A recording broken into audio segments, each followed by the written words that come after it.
Assalamualaikum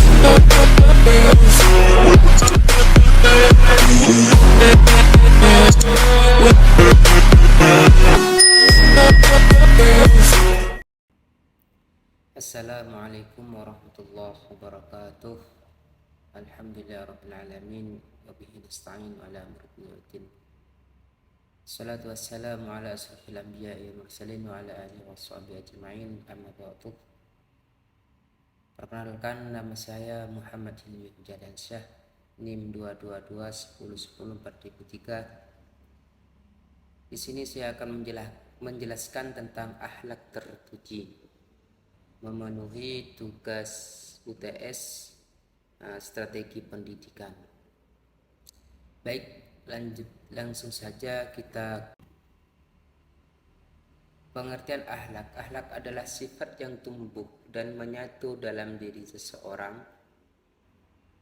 Bagi umat Islam, akhlak terpuji atau dalam kurung mahmudah adalah seperti apa yang terdapat pada diri Nabi Muhammad SAW, baik dalam sifat yang tertanam pada beliau adalah sifat yang terpuji dan merupakan uswatun hasanah, dalam kurung contoh teladan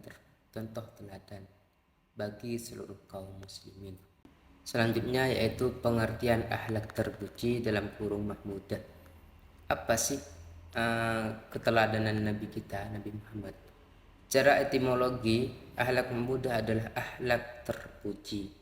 Mahmudah merupakan bentuk dari kata hamidah yang berarti dipuji.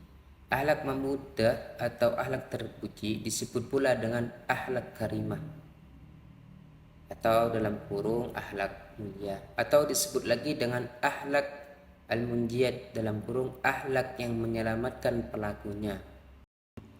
Sedangkan pengertian akhlak terpuji atau mahmudah secara terminologi adalah sumber ketaatan dan kedekatan kepada Allah Subhanahu wa taala. Jadi akhlak terpuji di sini itu menurut terminologinya adalah ketaatan kita dan kedekatan kita kepada Allah atau kepada Sang Pencipta. Itu. Nah, sekarang ada pertanyaan, apa sih perbedaannya akhlak dengan adab? Kalau akhlak itu langsung ke Sang Pencipta, kalau adab itu sesama manusia. Beda antara akhlak dan adab itu beda jauh. Selanjutnya tadi kan ada bahasa taat dan kedekatan. Nah, sekarang saya akan menjelaskan taat kepada Allah Subhanahu wa taala. Taat kepada Allah Subhanahu wa taala berarti setiap mukmin harus melaksanakan segala perintahnya sebagaimana yang terdapat di dalam Al-Qur'an dan menjauhi larangannya. Karena apapun yang diperintahkan Allah itu mengandung maslahat dalam kurung kebaikan, dan apa yang dilarang olehnya mengandung mudarat dalam kurung keburukan. Taat kepada Allah itu termasuk akhlak yang terpuji. Selanjutnya, cara menaati kepada Allah Subhanahu wa taala. Berikut beberapa perbuatan yang bisa kita ungkapkan ketaatan kita kepada Allah Subhanahu wa taala dan rasa syukur atas karunia yang tiada terhingga. Yang pertama yaitu melaksanakan sholat di awal waktu dan lebih utama jika dilaksanakan secara berjamaah. Yang pertama itu mengerjakan sholat di awal waktu. Itu sebagai ungkapan rasa syukur atas kurnia yang diberikan Allah kepada kita. Yang kedua, menjalankan puasa, baik puasa Ramadan maupun puasa sunnah.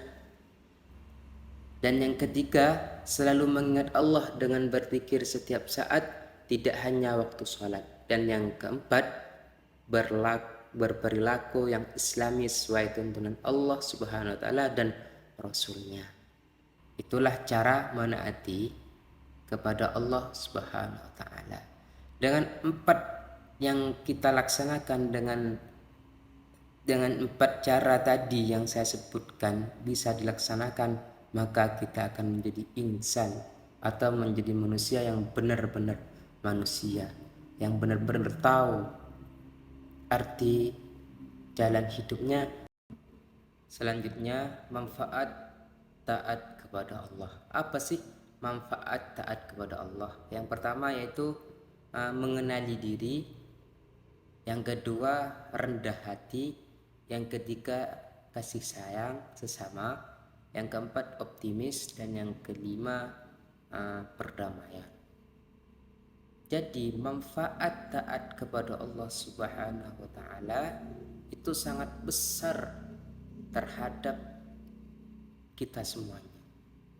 Terutama kita bisa mengenali diri, dan kita bisa rendah hati, dan kita bisa kasih sayang kepada sesama manusia, dan kita optimis, dan kita bisa berdamai pada sesama manusia. Selanjutnya yaitu taat kepada Rasul. Tadi kan taat kepada Allah, dan sekarang taat kepada Rasul. Taat kepada Rasul berarti setiap mukmin harus melaksanakan ajaran-ajaran yang terdapat dalam hadis Nabi Muhammad SAW sebagai Rasul Allah. Beliau mempunyai tugas menyampaikan amanah kepada umatnya. Oleh karena itu, bagi setiap muslim yang taat kepada Allah Subhanahu wa taala juga harus taat kepada Rasulnya, yakni Nabi Muhammad SAW. Karena kenapa kita harus taat kepada Nabi Muhammad SAW? Nabi Muhammad SAW adalah Nabi utusan Allah yang harus dimuliakan oleh seluruh umat Islam. Setiap orang beriman harus meyakini bahwa Nabi Muhammad SAW adalah Nabi terakhir penutup semua Nabi dan Rasul. Tidak ada lagi Nabi setelah Nabi Muhammad SAW. Beliau diutus oleh Allah untuk umat manusia hingga hari kiamat. Kedatangan beliau sebagai utusan Allah merupakan rahmat bagi seluruh orang. Jadi kedatangan Nabi Muhammad SAW adalah sebagai rahmat untuk kita umat Islam, karena beliau adalah sosok yang rahmatan alamin bagi manusia. Selanjutnya yaitu mari kita berselawat bersama-sama, kembali lagi dengan harapan tadi, dengan tujuan semoga kita kelak mendapatkan syafaatnya beliau. Dan bertepatan saya menjelaskan hari ini itu adalah bertepatan Maulid Nabi. Mari kita berselawat bersama-sama. Allahumma sholli ala Sayyidina Muhammad wa asri li dhalimin bid-dhalimin wa akhrijna min bainihim salimin wa ala alihi wa sahbihi ajma'in. Sekali lagi, Allahumma sholli ala Sayyidina Muhammad wa ashri lil zalimin bidhalimin wa akhrijna min bainihim salimin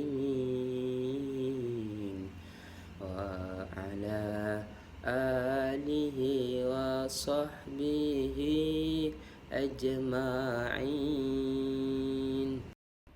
Selanjutnya, cara menaati Rasul.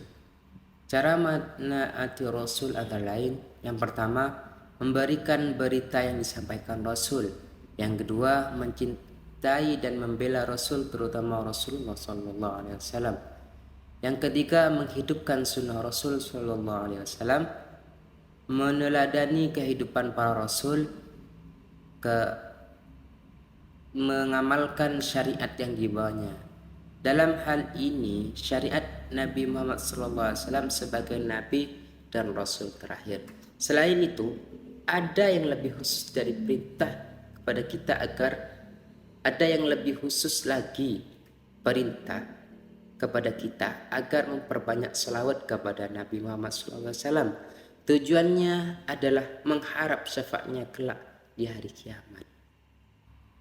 Itu cara menaati Rasul. Selanjutnya yaitu taat kepada kedua orang tua. Berbakti kepada orang tua merupakan kewajiban seorang anak dalam Islam. Banyak ayat Al-Quran yang memerintahkan agar setiap anak berbakti kepada orang tuanya. Namun sepertinya tidak hanya dalam Islam semata. Mungkin dalam agama-agama lain pun masalah berbakti kepada orang tua merupakan hal yang dianjurkan. Hal ini mengingat jangankan dalam ajaran agama, secara logika manusia saja sudah sepatutnya lah anak berbakti kepada orang tua, mengingat besarnya jasa-jasa yang telah diberikan orang tua kepada anak. Selanjutnya, alasan taat kepada orang tua. Apa sih alasan taat kepada orang tua? Alasan seorang anak menaati kedua orang tua yaitu ada perintah dari Allah dalam firman-Nya, A'udzubillahi minasyaitonirrajim. Bismillahirrahmanirrahim. Wa qadha rabbuka alla ta'budu illa iyyahu wa bil walidaini ihsana. Imma yablughanna indakal kibar ahaduhuma aw kilahuma fala taqul lahumā uffin wa la tanharhumā wa qul lahumā qawlan karīmā. Yang artinya, dan Tuhanmu telah memerintahkan supaya kamu jangan menyembah selain Dia, dan hendaklah kamu berbuat baik pada ibu bapakmu dengan sebaik-baiknya. Jika salah seorang di antara keduanya atau kedua-keduanya sampai berumur lanjut dalam pemeliharaanmu, maka sekali-kali janganlah kamu mengatakan kepada kedua orang tuanya perkataan jangan sampai, dan janganlah kamu membentak mereka, dan ucapkanlah kepada mereka perkataan yang mulia. Selanjutnya yaitu cara menghormati orang tua. Yang pertama, menuruti perintahnya. Yang kedua, berbicara dengan bahasa yang sopan serta lembah lembut kepada orang tua. Yang ketiga, selalu menampakkan wajah ceria di hadapan beliau. Keempat, tidak melakukan perbuatan yang dilarang oleh orang tua. Kelima, mendoakan orang tua. Dan yang keenam, merawat orang tua ketika sakit. Selanjutnya yaitu hormat dan patuh kepada guru. Tadi kan patuh kepada orang tua, dan sekarang kita hormat dan patuh kepada guru. Karena kenapa?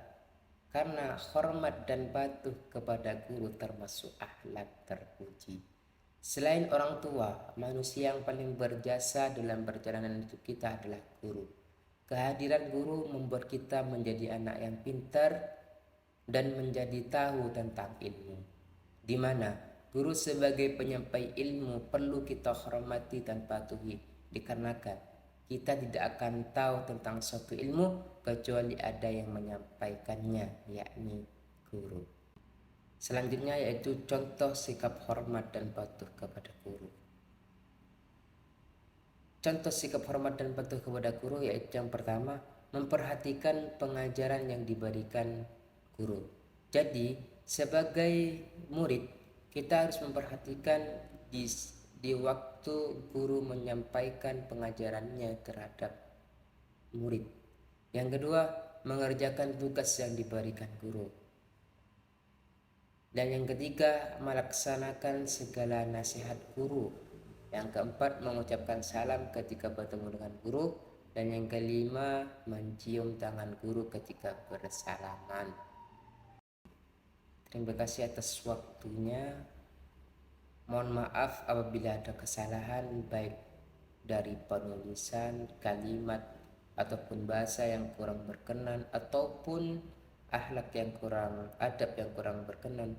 Saya Muhammad Ilmi Putiadasa, mohon maaf yang tiada tara.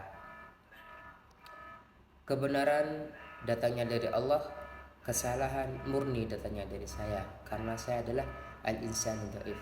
Akhirun minni wallahul muwafiq ila aqwamit thoriq. Assalamualaikum warahmatullahi wabarakatuh.